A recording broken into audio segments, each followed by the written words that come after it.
Bismillah.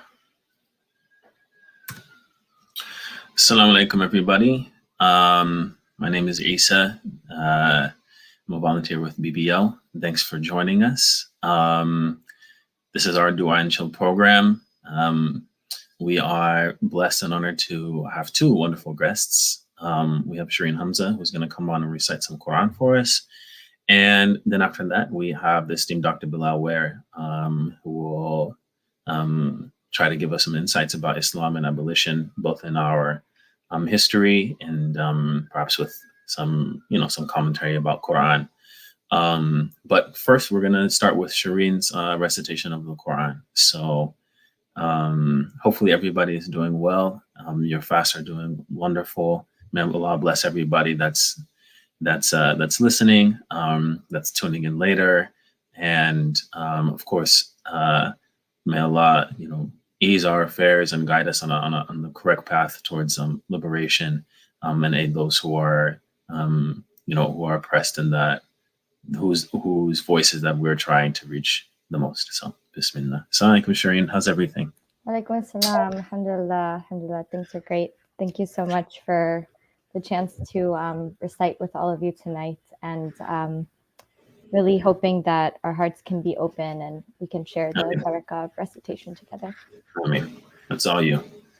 Okay, I'm going to be reciting Surah Luqman, which is the 31st surah. If anyone would like to follow along with a physical copy, and our wonderful tech folks, Mariam and Sobia, are going to be sharing screen so beautifully here. And I also just wanted to say the reason that I chose this surah is because in Dr. Bilal Ware's book, our guest for tonight, he a book titled The Walking Qur'an, he really taught me a whole different perspective on the prophet or the sage Luqman, who is reportedly from Africa and one of the wise men who the prophets instructed us to emulate. So with that, I'll begin the qira'ah. أعوذ بالله السميع العليم من الشيطان الرجيم. بسم الله الرحمن الرحيم. ألف لام ميم. تلك آيات الكتاب الحكيم. هدى ورحمة للمحسنين الذين يقيمون الصلاة ويؤتون الزكاة وهم بالآخرة هم يوقنون أولئك على هدى من ربهم وأولئك هم المفلحون ومن الناس من يشتري لهو الحديث ليضل عن سبيل الله بغير علم ويتخذها هزوا أولئك لهم عذاب مهين وإذا تتلى عليه آياتنا ولى مستكبرا كأن لم يسمعها كأن في أذنيه وقرا فبشره بعذاب أليم إن الذين آمنوا وعملوا الصالحات لهم جنات النعيم خالدين فيها وعد الله حقا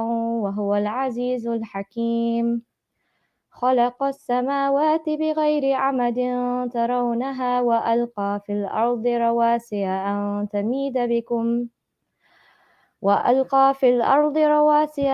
تميد بكم وبث فيها من كل دابة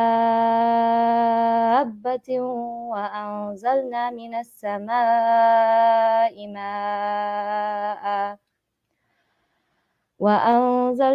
السماء ماء فأنبتنا فيها من كل زوج كريم هذا خلق الله فأروني ماذا خلق الذين من دونه بل الظالمون في ضلال مبين ولقد آتينا لقمان الحكمة أن اشكر لله ومن يشكر فإنما يشكر لنفسه ومن كفر فإن الله غني حميد. وإذ قال لقمان لابنه وهو يعظه يا بني لا تشرك بالله إن الشرك لظلم عظيم. ووصينا الإنسان بوالديه حملته أمه وهنا على وهن وفصاله في عامين أن اشكر لي ولوالديك إلي المصير.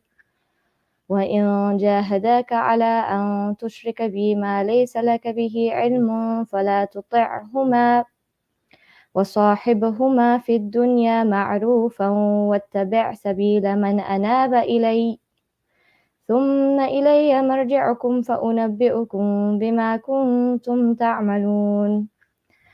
يا بني إنها إن تك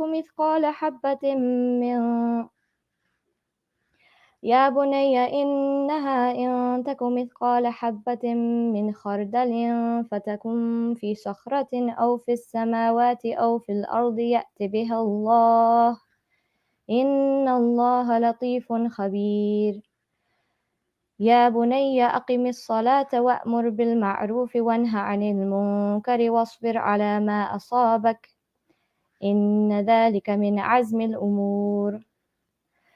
ولا تصعر خدك للناس ولا تمش في الأرض مرحا إن الله لا يحب كل مختال فخور.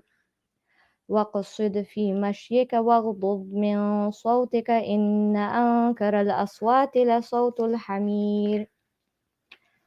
ألم تروا أن الله سخر لكم ما في السماوات وما في الأرض وأسبغ عليكم نعمه ظاهرة وباطنة ومن الناس من يجادل في الله بغير علم ولا هدى ولا كتاب منير. وإذا قيل لهم اتبعوا ما أنزل الله قالوا بل نتبع ما وجدنا عليه آباءنا أولو كان الشيطان يدعوهم إلى عذاب السعير. ومن يسلم وجهه إلى الله وهو محسن فقد استمسك بالعروة الوثقى وإلى الله عاقبة الأمور. ومن كفر فلا يحزنك كفره إلينا مرجعهم فننبئهم بما عملوا إن الله عليم بذات الصدور. نمتعهم قليلا ثم نضطرهم إلى عذاب غليظ. ولئن سألتهم من خلق السماوات والأرض ليقولن الله قل الحمد لله بل أكثرهم لا يعلمون. لله ما في السماوات والأرض إن الله هو الغني الحميد. ولو أن ما في الأرض من شجرة أقلام والبحر يمده من بعده سبعة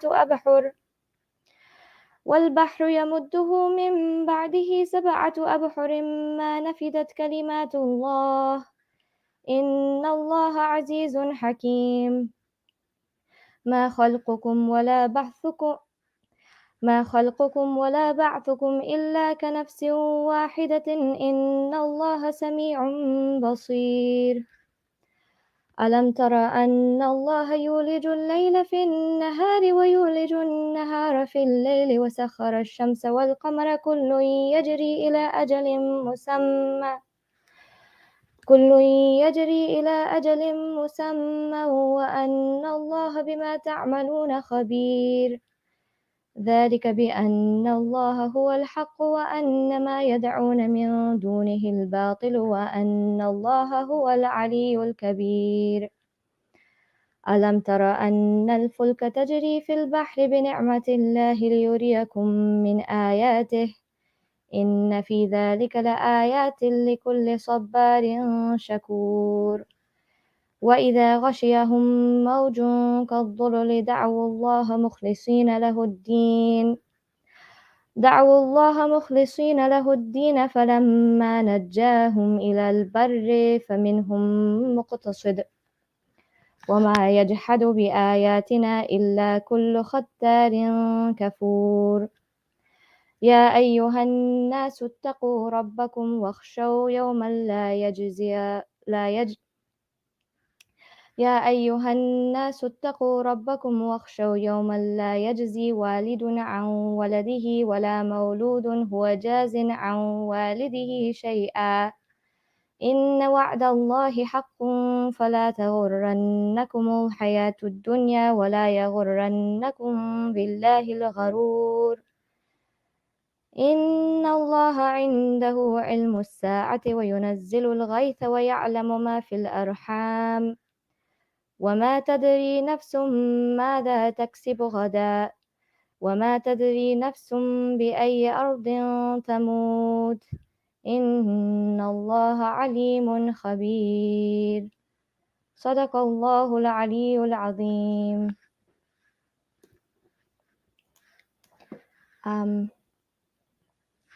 Maybe I should just take a moment to highlight a few verses in translation.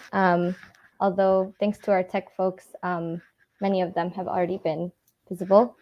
But I just wanted to share or reshare the portion in which Luqman, the wise Luqman, is advising his beloved child.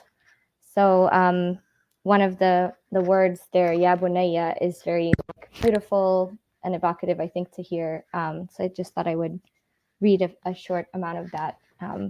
And the translation I'm using is the study Qur'an, so it's very grand, scriptural sounding translation. And indeed, we gave Luqman wisdom. Give thanks to God. And whosoever gives thanks, he gives thanks for his own sake. And whosoever is ungrateful, truly God is self-sufficient, praised.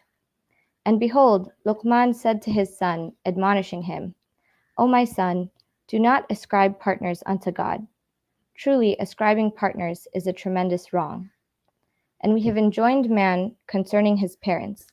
His mother bore him weakness upon weakness, and his weaning was in 2 years. Give thanks unto me and unto thy parents. Unto me is the journey's end. But if they strive to make thee ascribe a partner unto me, that of which thou hast no knowledge, then obey them not. Consort with them in the world in a kindly manner, and follow the way of those who turn in repentance unto me. Then unto me is your return, and I shall inform you of that which you used to do. O my son, if it be but the weight of a mustard seed, be it in a rock, in the heavens, or on the earth, God will bring it forth. Truly, God is subtle, aware. O my son, perform the prayer, enjoin right, and forbid wrong, and bear patiently whatever may befall thee. That is indeed a course worthy of resolve. And turn not thy cheek at men in scorn, nor walk exultantly upon the earth. Surely God loves not any vainglorious boaster. So I just wanted to, there's one more verse I wanted to read. And be moderate in thy pace and lower thy voice. Truly the vilest of voices are those of donkeys. I just wanted to say one quick thing about the mustard seed, that God is subtle, and if there's a moment where you're hesitating to do something, and no one else will know that you did it, and it's just a small act of good, whether it's something like, helping someone or signing a petition to, try and protect the end of cash bail in Illinois, which is something a lot of people are doing right now. Allah notices the subtlest of actions, even actions as subtle as a mustard seed. So just wanted to end with that, and thank you so much. Thank you so much, Shireen, for your beautiful recitation, mashallah, and for sharing those verses with us. May Allah increase you, inshallah. I think we're going to now switch on to have Dr. Bilal Ware. Assalamu alaikum wa rahmatullahi wa barakatuh. Wa alaikum salam wa rahmatullahi wa ta'ala barakatuhu. MashaAllah, was a beautiful reading. So wanted to thank Sister Shireen for that lovely reading. And Alhamdulillahi Rabbil Alameen, Surah Luqman, is a gift that just keeps on giving. If I could just make actually just a brief reflection Please. with the sisters, the verse that she pointed out. Our teachers instructed us that when God says in that particular ayah, "Oh my child, if it's the weight of a mustard seed and it's hidden inside a stone or in the heavens and the earth, God will bring it forth." That the stones that are being referenced there is not just the stones that are apparent to us in the earth, but also the hearts. Whatever is in the heart, God will bring it forth. And repeatedly in the Quran, God likens the hearts of human beings to rocks, to stones. In Surah Baqarah, he says that there are he said, "Nay, your hearts became hard as stones or harder still. For there are some hearts some rocks from which water flows, and others which form pools around them, and others that fall down rent asunder by fear of God." So had we sent this Quran down upon a mountain, you would have seen it fall and rent asunder by fear of God. So for sure, there's an association that God is making with the hearts, and may God soften our hearts because everything that's in them is going to come out. I mean so that actually is a really good way to jump us into the conversation about abolition. For people who are new, and for Dr. Bilal, where we had this forum last year, Dua and Chill, and it's really, we're just here to kind of just do some reflections and not it's not going to be something that's hyper intellectual, but hopefully primarily spiritual.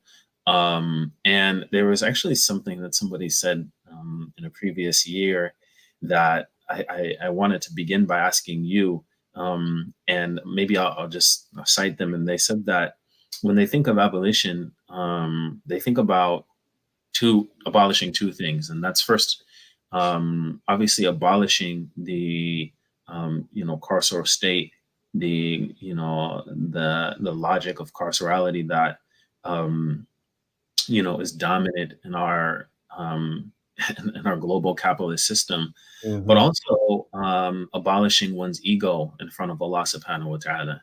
And I wanted to ask you, maybe just, how have your studies, I mean, you have obviously, and we'll get into this inshallah ta'ala, your research on the history of Islam, and abolishing slavery and many other things. But, also you've been a student of Tasawwuf and Absolutely. Sufism for some time. And so I was wondering how your studies in relationship to Sufism relate to abolition, what that makes you think of.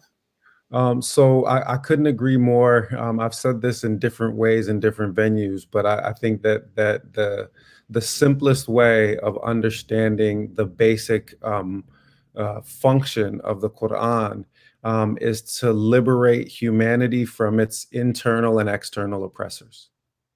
Period. Full stop. That the aim is to rectify that which is in us so that we become capable of producing more just societies, and societies that are more pleasing in the sight of God. So in our contemporary community, I feel like we have a kind of bifurcation between, spirituality and personal piety, which is rendered a kind of personal affair that is just about ritual obedience, and perhaps about spiritual experience, but that is separate from the activist sphere, which is about social justice, which we conceive of as a kind of generally secular sort of concern. Whereas the way that I read and understand the Quran and the way that it was taught to me by the West African Sufi tradition that I learned about and write about and research, is that ultimately, God talks in the Quran repeatedly about rewarding those with faith and good works. That the two things are required together. That the spiritual and the activists need to be tethered together, and must be so. And that ultimately is the basic function of the Quran, is to help us to achieve this liberty from the zalimeen, from the oppressors within our own breasts, and out there in the world. With respect to abolition specifically, I'll just add one quick note. People got mad at me. Some people got mad at me when I made a social media post last year where I said, Muslims pretend to be so concerned about bid'ah, about blameworthy innovation. And then I said, but you know what didn't exist in the Prophet's time? A formal police force. I said, y'all act as though armed gangs with state authorization to kill came down the mountain with Moses. And the reality is that our experiences of, policing and prisons and the way that our contemporary carceral states function have nothing whatever to do with the morality, ethics, or sociology that the Quran lays out. We have inherited them in this environment, in this capitalist world that we live in. And unfortunately, for many of us, our personal morality is primarily drawn from our capitalist and corporate and statist systems, not from the wisdom that God puts in Surah Luqman or in the rest of the Quran. So ultimately, returning people back to the Quran as the kind of primary way of thinking through the struggle for to prevent injustice against oneself and injustice against the rest of humanity. That to me is the basis of of sound knowledge in this domain. Yeah, that's beautiful. I mean, you'll have to forgive me. I'm on the East Coast, so I'm gonna break my fast. I don't want to. There's no unawkward way to do that. So I know there's people from across the country, so I apologize. But I in relationship to that, I was wondering if yeah, I mean, obviously, there was no violent, police force during the time of the Prophet ﷺ, and I wonder if in your research with the scholars in West Africa, it makes me think about imagining a prophetic community and what type of visionary work is necessary, both to go back to the time of the Prophet ﷺ and to also to point forward to break us outside of the carceral imaginary that we're locked into currently. And if there's strategies, whether it's spiritual ones through dreams or visions, or whether there's embodied practices that you speak about so often, what are some of the strategies that these early abolitionists from West Africa were employing to generate a prophetic vision of what society should look like? It's a beautiful question, and I was actually reflecting on this when Shireen mentioned my first book, The Walking Qur'an. So I'll just, for those of you who haven't had the chance to consult the book, it's called The Walking Qur'an, Islamic Education, Embodied Knowledge and History in West Africa. And it tells the story of kind of traditional forms of Islamic knowledge transmission in West Africa, but it argues that these are predominantly driven by a desire to root Islam in a natural, organic way within the human being, and don't function by targeting a fictional organ that the Greeks made up called the mind. Rather, they target the entirety of a human being, including the physical body, as the vehicle for transmitting knowledge. So this is the kind of basic argument. And most people, I think, when they read the book, they catch this argument. But I think that the beginning of my answer to your question is the argument that I find that people don't usually pull from the book, and it's perhaps because I needed to make it in stronger form, which is that the focus on recitation, memorization, incorporating certain kinds of ethical dispositions into one's life, this focus on mastery in the traditional West African Islamic curriculum was designed basically to produce people that were capable of improvisation under unforeseen circumstances. And the way that I usually try to explain this is that we tend to think about our traditional education as being static and bringing, kind of reciting the Qur'an, preserving the Qur'an, not forgetting the Qur'an, preserving the traditional sciences and so forth. But when you actually look at the kind of most important scholars, leaders, they were always people who were controversial in their time because they mastered the different religious sciences in which they were embedded. And then when the world hit them with unforeseen circumstances, they improvised the appropriately Islamic response to the challenge of their time.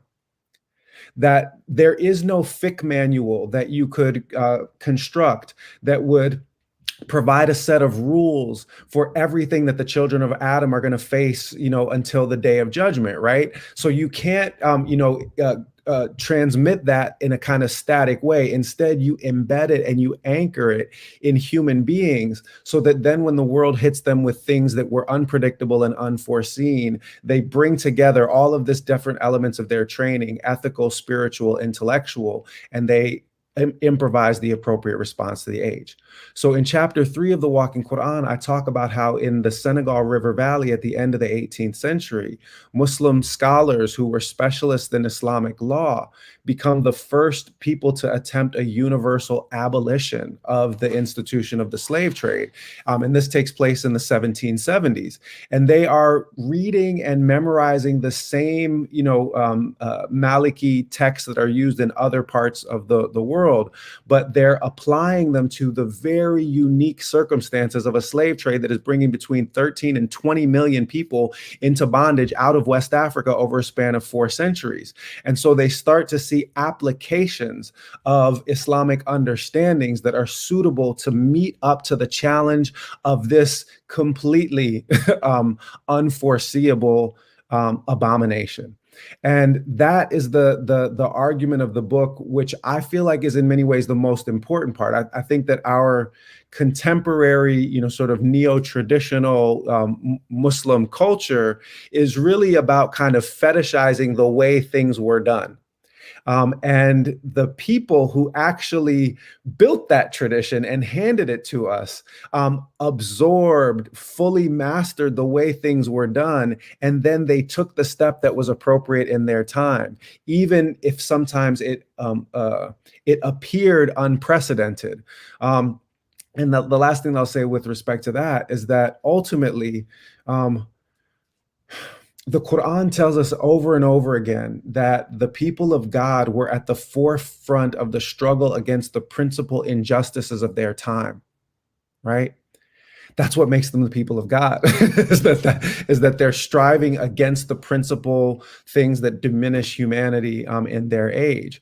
Well, if we're going to follow in their footsteps, then we have to respond to the principal injustices of our time. And that means having a reading of the moment that we're in that is grounded in the sacred text and understanding how the Quranic call to emancipation, to free the bondsman, to promote a society that is, based on, justice rather than on tribalism, rather than on race, rather than the rich consuming the poor, that responding to that means responding in terms that are appropriate to this time on the basis of our sacred texts. Yeah, I mean, that's beautiful. There's a couple of things that it makes me think about. I mean, yeah, the first thing, I mean, the first thing that came up for me when you were speaking is just, I mean, just the question about the response to violence, and the ways in which, obviously, like we talk about the transatlantic slave trade as being sort of almost a foundational kind of violence. Yeah.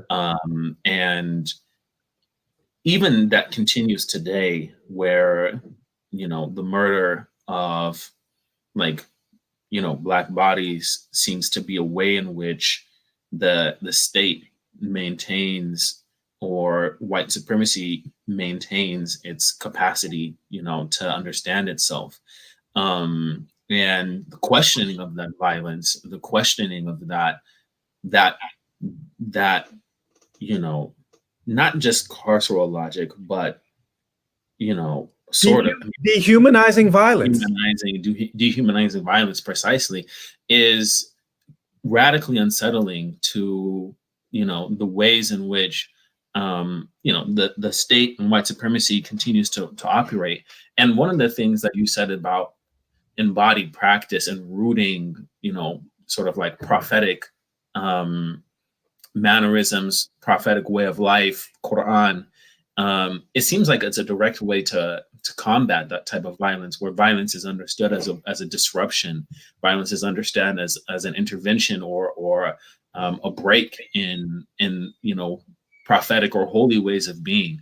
And I was wondering, I mean, I hope that, maybe you can share if there's specific kinds of practices that you see as relevant from your research, both from just, things that we can reflect on maybe more generally, but is there, like one thing that Believers Bail Out does is, so we bond folks out, maybe for folks who are new to watching, we're learning about Believers Bail Out, as we, obviously, like, this is the month of Ramadan, so we raise money, we bond folks out, and then we try to provide community for them. One of the main things is, the carceral logic is so extreme that even you bond people out, they remain on electronic monitoring. They remain like isolated in their homes. They can't actually like go to the masjid to pray.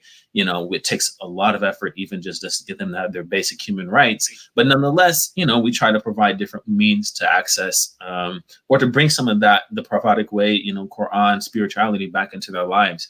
But I was wondering if you had, any reflections on, specific practices, maybe something that either you've been reflecting about recently from, the history of abolition of slavery within West Africa, or if there's kinds of, technologies that, whether it's reciting of the Qur'an or different practices within Sufism that you see as relevant to making sure that we have that rootedness, but also the capacity for innovation in the times of catastrophic oppression. Yeah.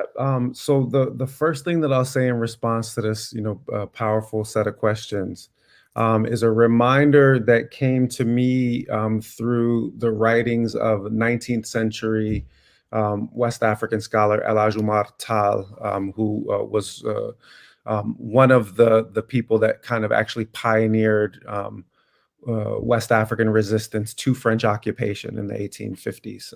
So one of the things that El Umar Tal reminded me of, and I hadn't seen these narrations until he passes them along in the Kitab al-Rimah, he said that it is more odious in the sight of God that a single human being would lose their life unjustly than that the Kaaba itself would be destroyed.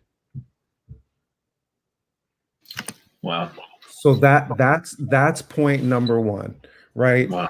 Is that is the kind of understanding of the basic value of human life that is actually at the root of true Islamic humanism, right?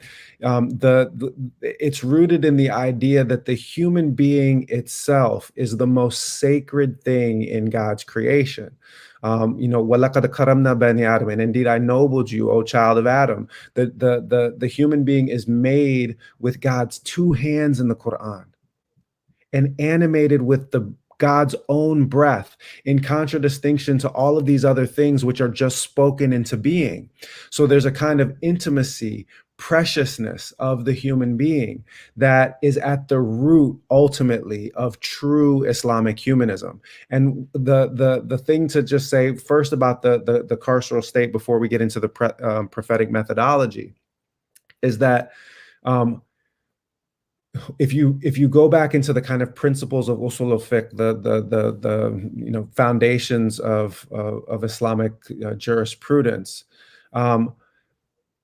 depriving human beings of their life and their freedom are the most closely regulated things that usul fiqh focuses on, because these are things that cannot be cavalierly done precisely because of the preciousness of human life. But here we are in a place where, we've got armed bands that serve the role of judge, jury, and executioner, take human lives without any accountability, and are able to persuade people that this is just part of the ordinary functioning of their basic jobs. We have people that are being deprived of their God-given liberty. This is also another one of those principles of Islamic jurisprudence. It's articulated in the Muslim world before it's articulated in any of the other religious traditions, before it becomes the basis ultimately of kind of a modern understanding of human rights. The legal scholar said, with respect to humanity, al-usul hul hurriya, the basic principle regarding humankind is freedom, exempt from conditions of bondage.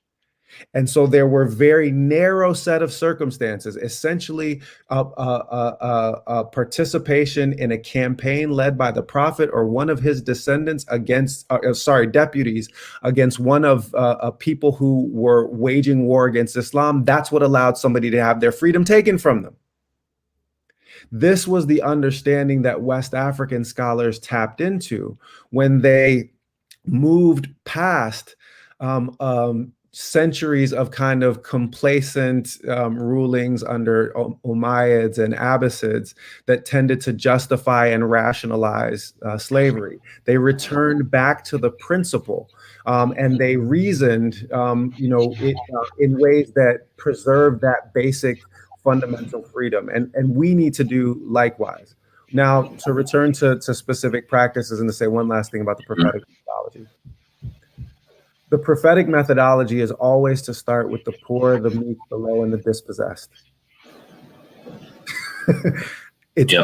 That's always the beginning of prophetic dawah. It's across the board in the stories of all of the prophets. So in many ways, the contemporary North American Muslim community is in a disastrous state in that we're constantly pandering to the wealthy and the powerful and disregarding the poor, the meek, the dispossessed, and those who have had their rights taken from them. It's a direct violation of the prophetic methodology. And it's the only thing that the Messenger of God, alayhi afdal salatu wassalam, is corrected for in the Qur'an ever. Yeah. He frowned and turned away. Exactly. When quite naturally he's appealing to someone who has power, wealth, and influence, and one who is handicapped, impoverished, is attempting to get his attention. And he, sallallahu alaihi wasallam, was focused on what he was doing and hadn't noticed. So this is the only place where God corrects, even mildly reprimands the Prophet ﷺ, is to remind him that this message always has to reach the meek, the poor, the impoverished. It cannot be something that is targeted towards just the powerful. That's not the way of God. So if we're serious about following the prophetic methodology, we would be about Believers Bail Out. But instead, we're trying to convert Tom and Becky and Jane and a bunch of, because we want to skip right ahead to the top of the society so that we can participate in its privileges. But that is not what the Qur'an is calling us to. I didn't get to the part about the personal practices, but I feel like I've said enough on this particular point. So I wanted to return I mean, there's something that it's funny because there's a way in which the Muslim community, there's this question that I have in my mind about whether or not the community, and this relates to anti-blackness just in general, right? Like having lived in Chicago for a long time, but this is just everywhere. It's like people buy into just like the inherent structures that are already available when they come into America. So they build, far away from the hood or something like that, like their masajid or their, madrasas or the markaz or whatever. So then the wealth or the community's, resources get concentrated in the suburbs somewhere away from, where first of all, where the majority of people are actually converting, which is in the Black community and the Latin community, the fastest growing segment of our community.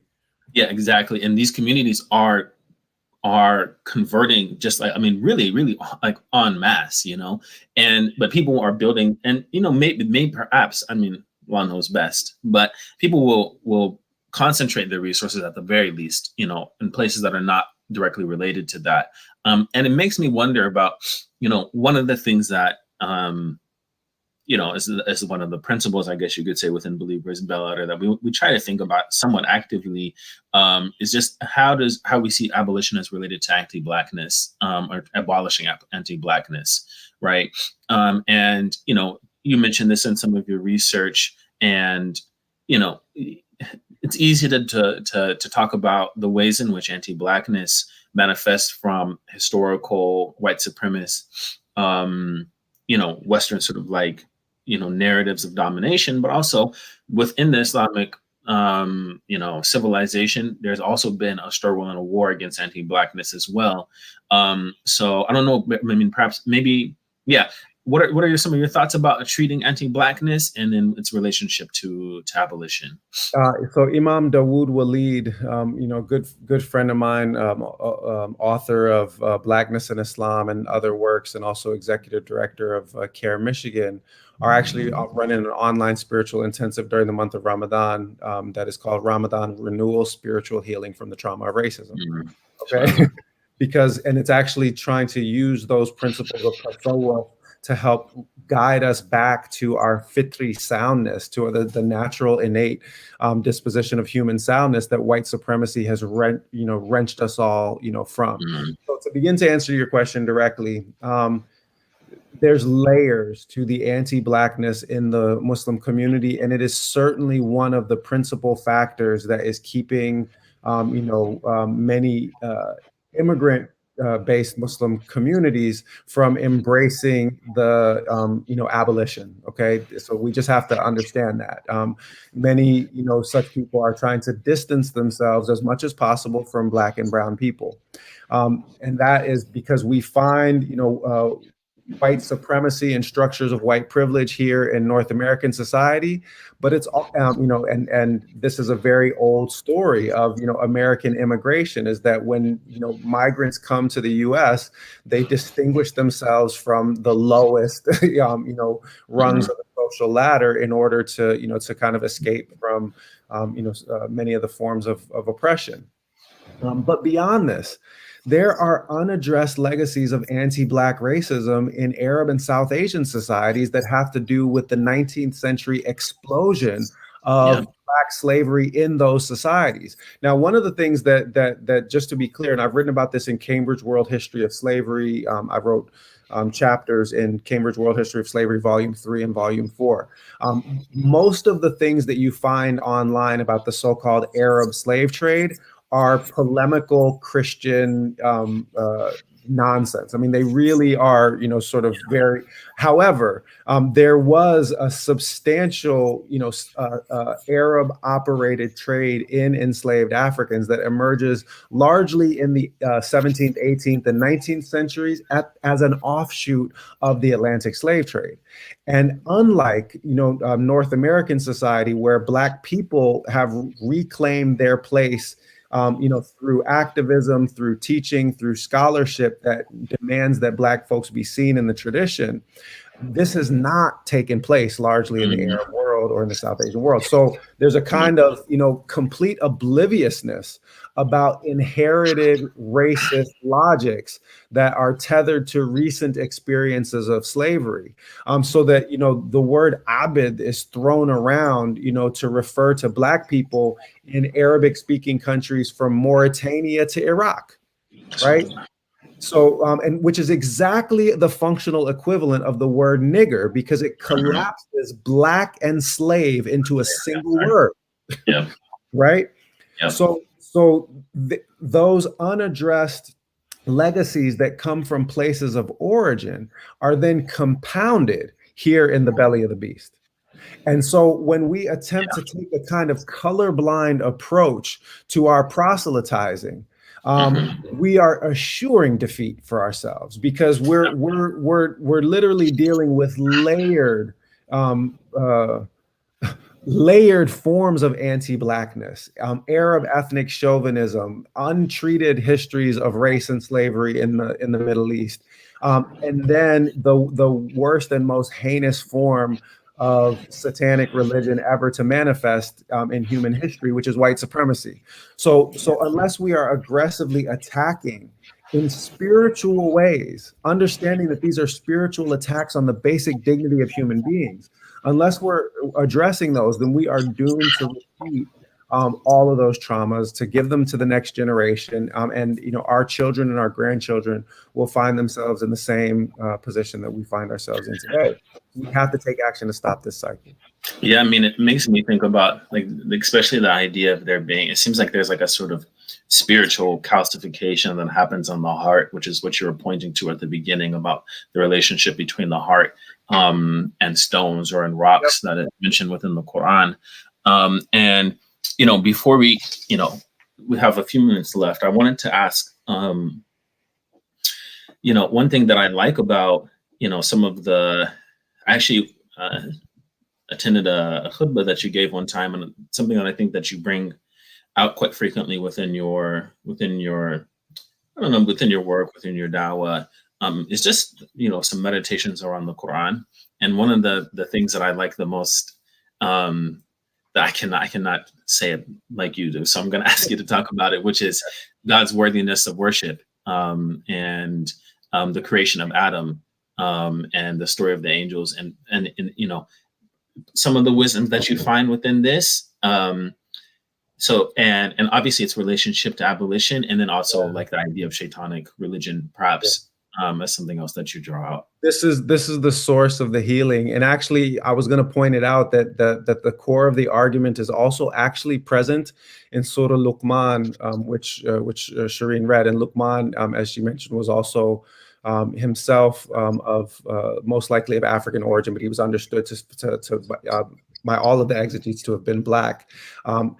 Not necessarily of African origin, but most likely of African origin. And the reason why that's worth mentioning is, of course, many of the Arabs of those time periods were themselves black, which is a fact that's often lost. And just to say something about Surah Luqman before I get directly to your question. In a prophetic narration, the Prophet ﷺ is reported to have said, "Ittakhadha as-Sudan, emulate the blacks, for from amongst them are three lords of the people of paradise, Bilal the Muazzin, Luqman the sage, and the Negus of Abyssinia." So the point that I usually offer in citing that is that if the Prophet, peace be upon him, considered black people as exemplars of knowledge and piety in the faith, then who are Muslims to say otherwise? Yeah. Right. So the first thing is attend to black folks. We have important things and beneficial things to offer. Now, Surah Luqman, one of the ayahs that the sister read, God said, "Indeed, your creation and your resurrection is as none other than that of a single soul." Taking us back to that common origin that we all share. And I often say that the Qur'an's most radical argument is also its simplest. You are all the children of Adam, and it is from dirt that you were created. In other words, none of you has the right to claim superiority over anyone else on the basis of your origin, because you all come from dirt. And this is the powerful common framing of our origin and our destiny that the Quran is constantly pulling us back to. You come out of the dirt, you're going to be put back in the dirt, and you're going to be drawn back out of the dirt again for judgment. So in that moment when God, as he mentions in Surah Sad, that he created the human being with his own two hands, in contradistinction to these other things, right? So he makes the human being with a caress, animates the human being with a kiss. There's this incredibly powerful imagery of God's love and esteem and affection for the human being that isn't present with anything else in creation. Do we share that in the way that we look at one another, irrespective of our specific origins? But then look at what happens next. He commands the angels to bow to this Khalifa that he's going to put in the earth. And Iblis, who is present with the angels but is from the jinn, so he has free will, refuses. So God says to him in Surah Al-Sad, why did you not bow to that which I made with my own two hands? And his response is, he says, I'm better than him. You made me from fire, you made him from clay. So he makes an argument that on the basis of his bodily composition and his lineage origin, being of the jinn rather than of the species of human beings, that he's superior. So in the cosmological storytelling that is the Qur'an, Iblis is the first racist. Racism is of satanic origin. It is not something that is innate in our fitri states, in our natural innate dispositions as human beings, because a creature made of dirt knows better than to think that it's better than other creatures made of dirt, and to kill precious creatures made of dirt just to possess more dirt. In other words, just to possess more land or more people. That is a satanic insinuation. It's a violation of our basic nature. And therefore, we need to approach the problem of anti-blackness and of racism more broadly, and white supremacy specifically, as a kind of satanic insinuation that takes us away from our truly grounded spiritual selves. Yeah, I mean, so I mean, that's beautiful. And then that's one understanding. And then the other one that you talk about is the story, just like when Allah subhanahu wa ta'ala says that he's going to inni ja'iluna fil ardi khalifa, and you know that the angels contest in this situation, and you know, I mean, maybe you could talk about this a little bit, and then sure. Okay. So to continue the same story, and it's God's story, and God says in Quran, he tells the best stories. Nahnu naqussu alayka ahsan al-qasas. So and this is, I think, the part that's really the root of a true Islamic humanism. So when God says to the angels, I'm going to make this, Khalifa in the earth, the angels say, are you going to create something that's going to cause mischief and shed blood in the earth? And God says, I know, and you know not. And the thing that I've always, ended up, settling on, ultimately, is that perhaps what God knows in that moment that the angels are unaware of is that in order for God's love to become truly and fully manifest in creation, he needs potentially disobedient servants, not angels. So note that every Allah yuhib, every time God loves is used as a formulation in the Quran, the direct object of the verb to love is a human being. So it's not just that love and intimacy is implied in the caress and the kiss of life, but that God actually only says, I love, and then it refers to people that have these excellent traits of character: tawbah, tahara, taqwa, ihsan, sabr, qist, tawakkul. But the point of all of this is that ultimately, I think that what God is teaching us and trying to get us to grasp through this is that love that he reserves his expression of it for the children of Adam is something that is incompatible with compulsion, incompatible with obligation, incompatible with force. Right? So the human being is given this free will, capacity to choose God or other than God. And when I want to drive the point home, I just usually ask people, I say, look, could you love something if it was forced to obey you? So the idea here is that it is beneath the dignity of the Lord of the heavens and the earth to love things that are forced to obey, which is why perhaps he doesn't say that he loves these things in his book. Instead, he creates this potentially disobedient, servant, because ultimately this is going to be the thing that allows divine love to become fully manifest in the creation. The great West African scholar, Sheikh Ibrahim Niasse, sorry, and I'll just finish here, put it this way. He said, love is God's signature on creation. That's the, Yeah, I mean, it's funny because I didn't think about these two in relationship, but hearing them put together, it makes me think about how like shaitanic religion is in direct opposition to this like free like subject who is like loving towards God and towards his creation. And so like the logic of carcerality, which seeks to take away people's freedom, which seeks to take away people's like capacity even to love and capacity to be, fully, human, in the sight of God and the sight of the rest of creation is just also the same exact return to that original shaitanic moment as well. Hatred, control, manipulation, bondage. Yeah. Right, they're all tethered together as part of a single package, and they're all rooted in absolutely brutalizing the most precious thing that God ever made, the human being. Yeah.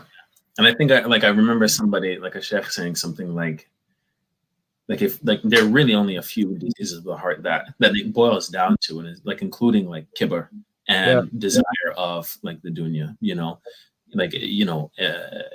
the and envy.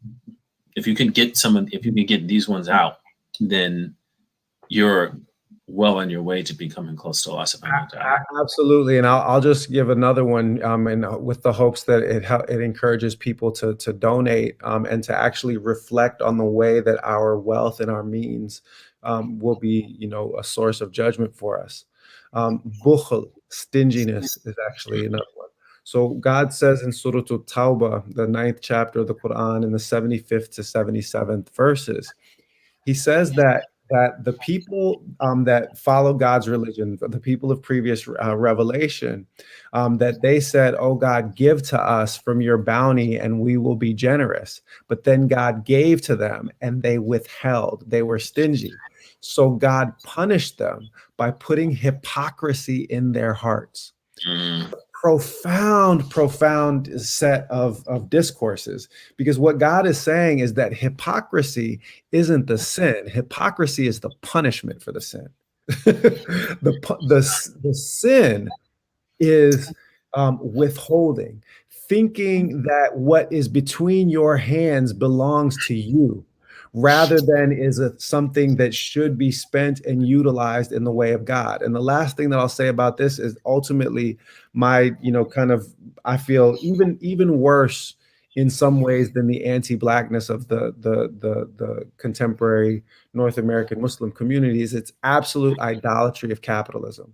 The way that I usually say it is that capitalism is their religion, Islam is their ritual observance. Because the way that we think about wealth, human value, all of these things are actually dictated to us by capitalism as a transcendent system for organizing meaning, value, and purpose in human life. And as long as that is the basis of our understandings, then there is no hope actually of following the prophetic methodology. Capitalism is in and of itself a competitive religious system. No believing person, Jewish, Christian, Sabaean, Muslim, or other, can accept its basic tenets without going outside of the fold of God's true faith. Yeah, subhanAllah. I mean, this is a topic I said like we could keep going on for hours. But I wanted to thank you so much for your time. I mean, maybe you could end us with just a dua. Inshallah, I'll begin with an Arabic dua and then say a few words in English before closing it again. A'udhu billahi minash shaitanir rajim. Bismillahir rahmanir rahim. Alhamdulillahi rabbil alamin arrahmanir rahim maliki yawmiddin iyyaka na'budu wa iyyaka nasta'in ihdinas siratal mustaqim siratal ladzina an'amta 'alayhim ghayril maghdubi 'alayhim waladdallin. Ameen. Inna Allaha wa malaikatahu yusalluna 'alan nabiy ya ayyuhalladhina amanu sallu 'alayhi wa sallimu taslima. اللهم صل على بدر التمام اللهم صل على النور الظلام اللهم صل على مفتاح الدار السلام اللهم صل على شفيع في جميع الأنام. Oh Allah, we ask that you send blessings and peace upon your prophet, alayhi abdul salatu wassalam. We ask that you open our hearts to true love for you and to true love for humanity. We ask that you open our hearts to mercy and compassion and make us instruments for the spread of mercy and compassion, not just amongst our people, but amongst all of humanity. We ask this by the light of all 124,000 of your blessed prophets, and especially through the light of the seal of them, alayhi abdul salatu wassalam. سبحان ربك رب العزة عما يصفون والسلام على المرسلين والحمد لله رب العالمين برحمتك يا أرحم الراحمين. آمين. Barakallahu Feek. We thank you so much, man, for joining us and giving us, some of your time, and hopefully, everybody's watching benefited from this as much as I did. So, inshallah, Great pleasure talking to you again, Isa. It had been too long. So, alhamdulillah. Okay, so thank you everybody for joining. That's going to be the end to our dua and chill session. Obviously, show Dr. Warwick some love, inshallah, through whatever means, and more importantly, show love to the believers that we want to bail out from, who are in cages, who are bonded. And hopefully we'll see you next week. We're going to do it at the same time, inshallah ta'ala. So we'll see you then. Barakallahu feek. Assalamu alaikum wa rahmatullahi wa barakatuh.